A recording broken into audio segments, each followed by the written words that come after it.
Welcome to Evita Studio. My name is Elizabeth, and today I'm going to be talking about getting an accurate 1/4 inch seam allowance. Now the seam allowance is the part of the fabric that is left on the inside after you sew your pieces together. And if you've been quilting, you know that a 1/4 inch seam allowance is the standard.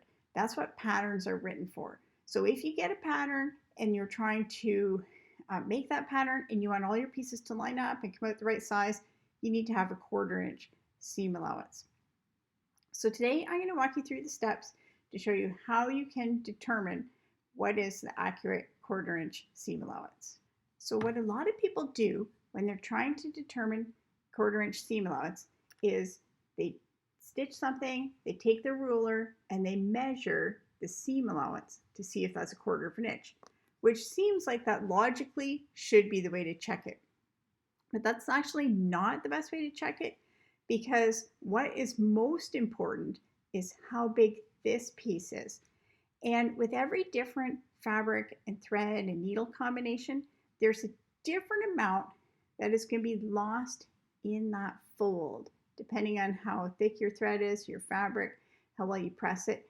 And so that piece that gets lost can affect the difference in your finished piece. So some people will say use a scant 1/4 inch, which is just a bit under a 1/4 inch, like a hair under, not to an 1/8 inch. And that will take into account this, which that is a really good idea, except that your needle and thread and fabric combination is going to be different. So if you figure out how to check it, then you can check it anytime you're starting a big project or for something new, and then you'll know you have it accurate and you won't be disappointed later on. So to check your seam allowance, you need to cut 3 3-inch squares and use the fabric that you're going to be using in your project if you're checking for a specific project, and the same needle and thread. And then once you have these 3 3-inch squares, we're going to stitch them together and see how accurate our seam allowance is. So at your sewing machine, if you look on the plate, you should be able to find somewhere a 1/4 inch seam allowance mark. So all these lines on the plate are marking different seam allowances. That's the difference away from the needle when it's in its original start position. So you can see up here at the top, these start at 1/2 inch because smaller than that is actually under the foot, so that wouldn't fit. So here we have 1/8 and 3/8. So the line between that would be 2/8, which is a 1/4 inch.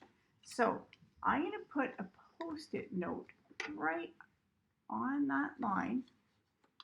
So this is the line that is given to us by the sewing machine manufacturer. So that's going to be really close to an accurate 1/4 inch seam allowance. It might even be right on if you're lucky. Then I'm going to take 2 pieces of fabric. I'm going to stitch those while having the edge lined up to this Post-it note. So it looks like it'll be about a 1/4 inch, but we're not going to know until we press it and measure the open piece. So now I've pressed my piece, and I normally press seams to one side, so that's the way I press my test piece. And then I lined it up on my ruler. And you need to do a little bit of math. These were each 3 inches to start off with. So when you subtract a 1/4 inch from each one for the seam allowances, this piece should be 5.5 inches, because it's 6 inches minus a 1/2 inch for seam allowances. So when you look at my piece here, it is a little bit short. It is not quite 5.5 inches. So that means my seam allowance was a little bit too big. So I need to move my Post-it over slightly. So I've moved my Post-it note over just a tiny bit. And now I'm going to try joining these pieces again.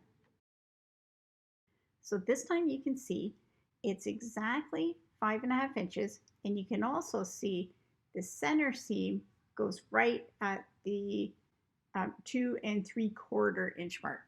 So it looks like we're good to go. Now we're just going to add one more piece to see that 3 pieces will be the same and the piece in the middle will be the right size. So when we measure our final piece, we can see that it is 8 inches wide and the piece in the middle is 2.5 inches.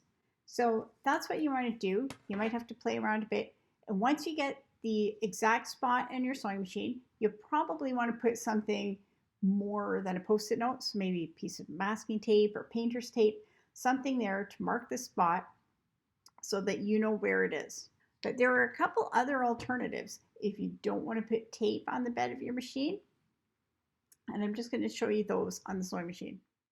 An option you might have with your sewing machine is place your fabric so that the edge lines up with the edge of the presser foot, and then move your needle